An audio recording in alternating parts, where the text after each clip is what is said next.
Leonardo a 6 ans. C'est un enfant plein de joie, un enfant très heureux. Leonardo est également atteint du syndrome de Down. Et en y repensant, 6 ans plus tard, on se dit « Pourquoi nous nous sommes posé tant de questions il y a 6 ans ?» D'autre part, il est vrai que lorsque nous avons su qu'il y avait un problème, ça a été vraiment un moment très fort pour nous.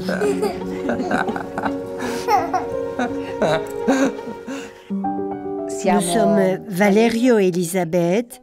Nous nous sommes rencontrés à l'Institut universitaire Sofial au piano. Puis nous nous sommes retrouvés en Belgique. Nous sommes ensemble depuis 13 ans, mariés depuis 8 ans et avons 2 enfants, Leonardo et Marta.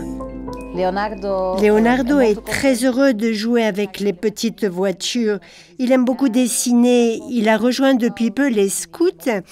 Il est donc très occupé dans la vie quotidienne. Il a beaucoup d'amis à l'école. C'est aussi un enfant très sensible. Il y a aussi des moments où, naturellement, comme tous les enfants, il peut être un peu triste. Mais il a une incroyable capacité à changer de registre, à dépasser un moment un peu plus difficile par une grimace ou un petit jeu.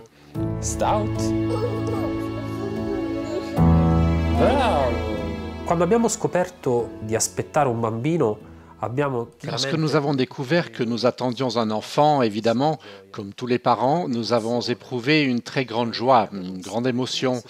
Et nous avons vécu les premières semaines de la grossesse en partageant cette joie entre nous.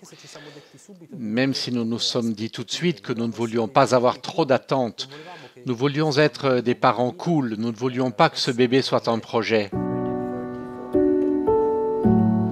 Et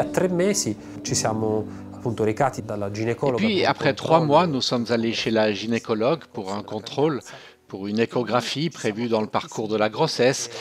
Et là, nous nous sommes rendus compte tout de suite qu'il y avait un problème. Cette nouvelle, cette possibilité d'une anomalie, d'un problème, a clairement anéanti tous nos plans.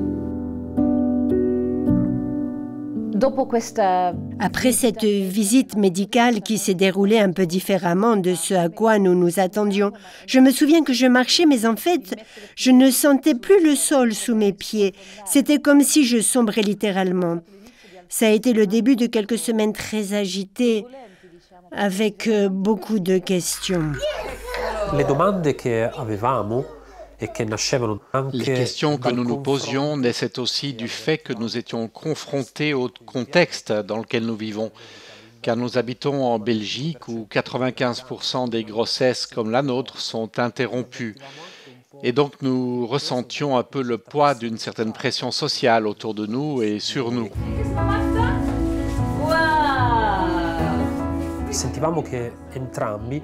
Nous sentions tous les deux qu'il était important de nous écouter jusqu'au bout, de laisser vraiment l'espace à l'autre pour qu'il puisse communiquer tout ce qu'il ressentait.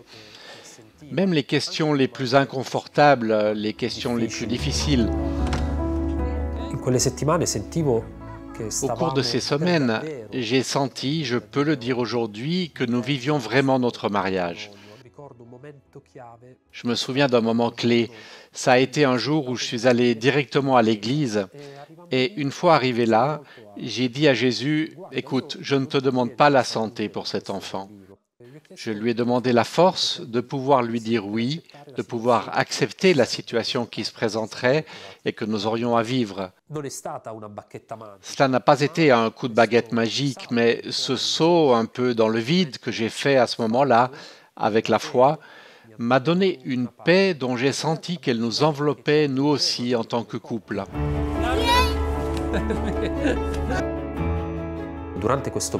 Durant cette période de dialogue profond entre nous, nous avons senti grandir le désir d'accueillir Leonardo dans notre famille.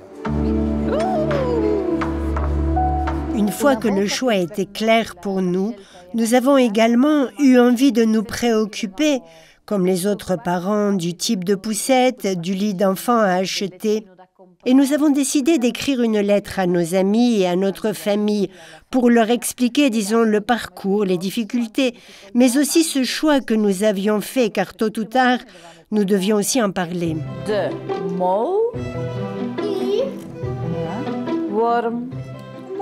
Ormai lui è in una classe di terza scuola dell'infanzia. Il est à présent dans une classe de 3e année de maternelle, donc dans une classe avec des enfants qu'il connaît déjà depuis 3 ans. Et ces enfants le connaissent très bien. Leonardo parle, il formule de petites phrases, mais il n'a pas encore une capacité de communication comparable à celle d'un enfant de son âge. Et parfois, sa prononciation n'est pas très claire. Et c'est vraiment très fort de voir comment ce sont les autres enfants qui aident parfois les institutrices à comprendre. Ils disent « Non, non, maîtresse, ce n'est pas ce qu'il a dit. Leonardo, il a dit ça. » Et là, on peut voir en acte ce qu'est l'intégration et aussi la richesse qu'il peut être pour les autres.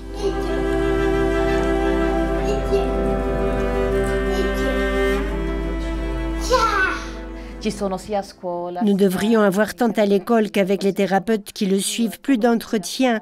Il y a aussi des doutes sur l'avenir, mais c'est vrai aussi, nous nous rendons compte qu'il nous aide à vivre le moment présent.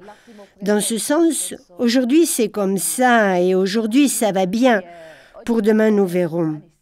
Et cela est vrai, je pense, pour tout et pour tous. Dans 10 ans nous verrons l'aujourd'hui dans 10 ans et cela nous fera comprendre comment faire.